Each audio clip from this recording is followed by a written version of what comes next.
takes pride of place within the University of Pretoria's Faculty of Veterinary Science. It offers comprehensive, affordable treatment to furry, feathered, and scaled patients, including pets and wildlife of all shapes and sizes, 24 hours a day. You can be confident that all our patients are in caring and competent hands of qualified experts assisted by enthusiastic, attentive students under professional supervision. The facility is a center of excellence, with specialists covering an unrivaled variety of disciplines all under one roof. We serve the community through our location visits to help care for those who can't do so themselves. Each case becomes a model of best practice, clinically and ethically, with treatment based on scientifically proven research and knowledge. The experience and expertise of the specialists can also provide innovative solutions to unusual problems, and when an inside view is needed, digital radiography, ultrasound, computer tomography, and nuclear imaging are available to facilitate diagnosis. No matter whether you're big with a routine little problem or tiny with a big ache, you'll always be welcome at the Onderstepoort Veterinary Academic Hospital, and you can be sure that you'll receive the best care possible.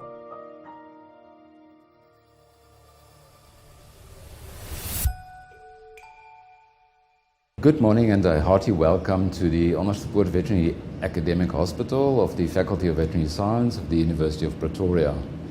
We are very glad to see all of you here today and that you've made a time to join us in this, what is not only an historic but a very proud moment in the history of the faculty. But before we continue, let us show you why we are so proud of this facility.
You've now all seen this facility that we are so very proud of.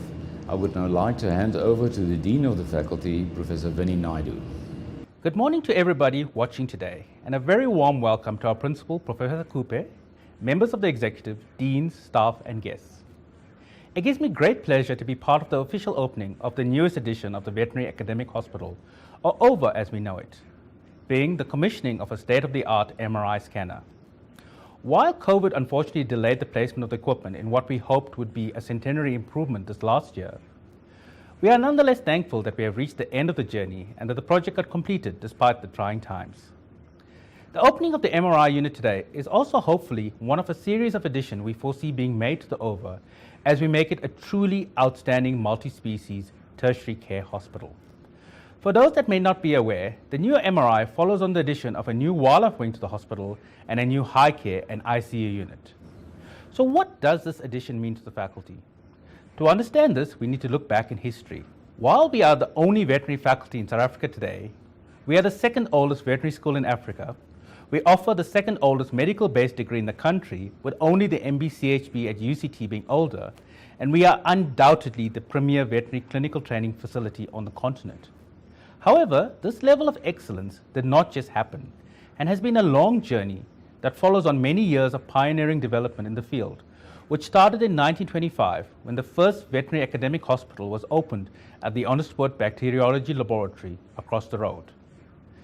The faculty saw the next major leap in its clinical development when the University of Pretoria opened its first hospital in 1954, when it formally took over all veterinary training from the then Department of Agriculture. The third major step came when the current OVAH was opened in 1993 as a world-class comprehensive teaching facility. Over its 30 years of existence, the OVAH has allowed the faculty to make many groundbreaking achievements, from surgical interventions to the further understanding of devastating diseases like babesiosis. Through these clinical platforms, the faculty has graduated 5,139 veterinarians, 1,170 veterinary nurses, and 308 specialists in veterinary medicine over the last century. So what does this newest addition to the OVAH bring to the faculty? It allows the clinical staff of the OVAH to be at the cutting edge of veterinary diagnostics. At this point, one question may arise, being why? Why invest so heavily in veterinary education? The answer is fairly simple. By investing in facilities now, we are investing in the future of the country and our economy. Allow me to elaborate. The simplest and smallest benefit that an MRI scanner brings is that it will be used on patients entering the OVAH, be it pets, horses, or wildlife. The immediate impact of this is that patients at the OVAH will receive the most up-to-date care. However, the real, far-reaching benefits are much more complex. What it does offer is that our students undertaking their clinical training will receive the requisite exposure to advanced patient care, which they can take with them into private practice. While it will not be a reality for the majority of our graduates to undertake their own MRIs, their exposure on campus will let them know that advanced diagnostics is something they can strive towards. Finally, it also allows our graduates opportunity to further their education by entering into world-class specialist programs at the faculty. As our future specialists, these graduates will become the pipeline for new knowledge generation and further advances in patient care. So, to me, the investment in the OVAH is not an investment in the facility, but an investment in the training of every future veterinarian who will go on to develop communities and support animal welfare, including advancing the country's farming industry. There is no limit on what a well-trained veterinarian who can think out of the box can achieve in the country. With that, let me end with a most fitting quote from the great Mahatma Gandhi. The greatness of a nation can be judged by the way its animals are treated. With the level of training the faculty is now able to offer, we can be assured that we as a country are definitely moving forward in the right direction. It now gives me great pleasure to introduce Professor Coupe, our Principal and Vice Chancellor. I thank you for your time. Master of Ceremonies, Dr. Paul Van Dam, Director of the OVAH, the Dean of the Faculty, Professor Vini Naidu, members of the Executive, Deans of other faculties, Directors and Heads of Department, Dr. Sewil Rudolph, Representative of the estate of the late Miss Betty Knox, Senior Representative of our industry partners, among them Mr. Ayanda Swana, CEO of Cement Healthineers for Southern Africa, Senior Representatives of the South African Veterinary Council and the South African Veterinary Association, Senior Representative of the Department of Agriculture, Land Reform and Rural Development, Senior Representatives of the Department of Environment, Forestry and Fisheries, Senior Representatives of the Gauteng Department of Agriculture and Rural Development, other staff members and colleagues, and all our guests tuned into this event. Have you ever really wondered what the value or worth of a name is? It was in Shakespeare's Romeo and Juliet that Juliet posed the question, what's in a name? There is no need to dwell on an interpretation of the profound quotation attached to this question, but it suggests that names themselves do not hold worth nor meaning, and they simply act as labels to distinguish one entity or person from another. Perhaps a name in itself means a little, or does it? In our day and age, we also know that people judge an idea, a company, or an institution by the name. Al Riaz, American author, marketing professional, and master of the concept of positioning in the business world, once said, "The name is the hook that hangs the brand on the ladder." A name can inspire, it can build brands and transcend the sea of mediocrity. A good name can also create a feeling of familiarity, the fact that you know it so well. Over time, it becomes a household name. A good name also extends to a reputation, what an entity is known for or opinions that are generally held about it. With what do we thus associate an institution, a business, or a name? In other words, a good name equals a good reputation. The real value, worth, and most important asset of any business or entity is exactly that, its reputation. If it has a good one, it builds trust, inspires, and brings success. Synonymous with a unique, one of its kind, Faculty of Veterinary Science in South Africa, the Onderstepoort Veterinary Academic Hospital, or OVAH, has over the years distinguished itself on various levels, including excellent service delivery, exceptional achievements, veterinary training, and community engagement. It has become a household name in the country, an entity of trust and reliability. It has built both a good name and an excellent reputation. Fast forward to 2021. During this year alone, the veterinary hospital was already responsible for 3 firsts in the country, including life-saving heart surgery on 2 dogs using a groundbreaking technique, South Africa's first partial knee replacement on a cat, and South Africa's first neuroprosthesis on a horse. More recently, in May this year, the hospital received the Platinum Award in the 2021 Build Readers' Choice competition in the veterinary category after Build a Network 24 readers cast their votes in the annual competition. And now today, the OVAH starts another new exciting chapter in the faculty's more than 100-year history. The University of Pretoria is proud to share in this historic moment and in the joy of the faculty and the OVAH of acquiring its first ever magnetic resonance imaging or MRI scanner.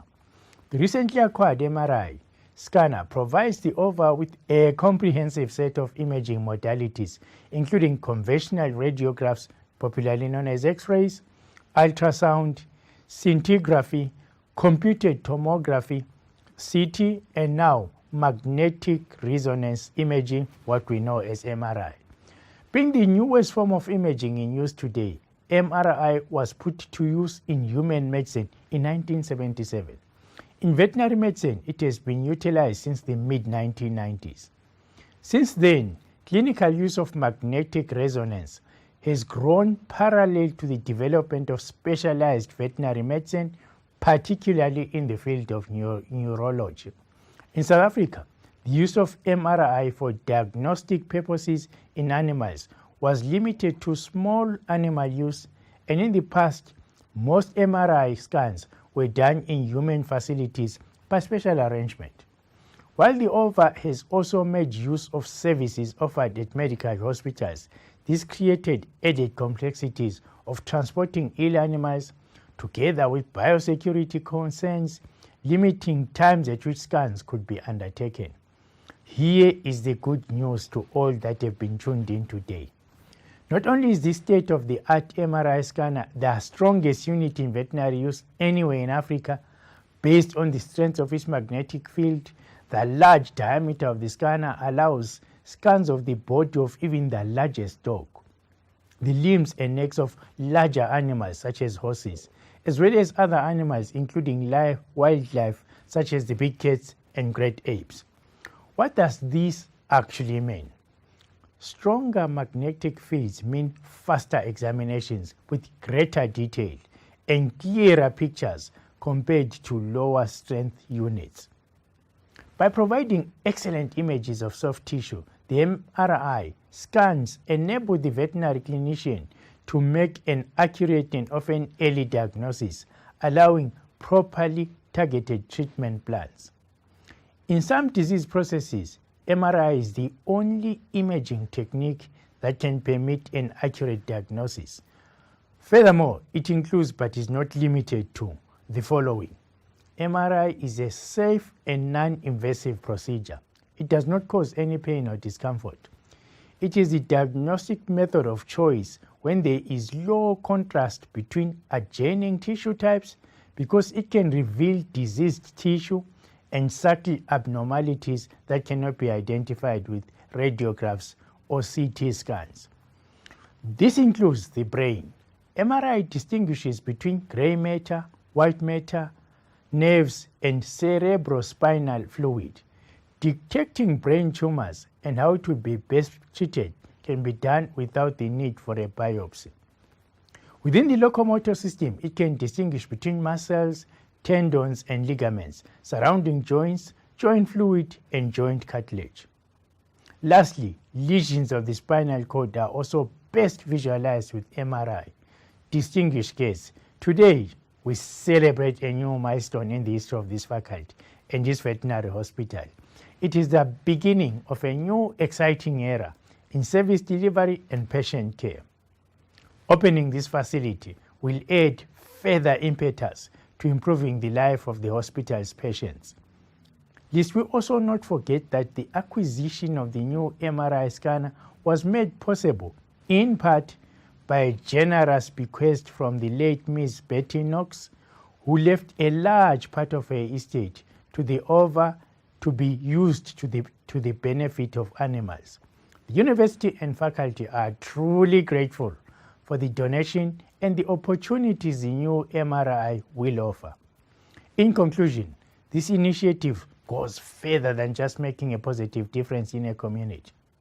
It reinforces the hospital's invaluable role and position as the country's leading veterinary hospital and its delivery of specialized and world-class veterinary clinical services.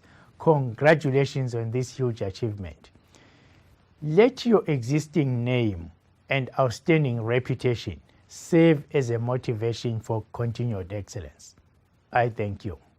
Thank you, Professor Cooper, and also to Professor Naidu. We would like to show you some images of what the MRI scans actually look like after they've been done on patients.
Thank you everybody for your presence.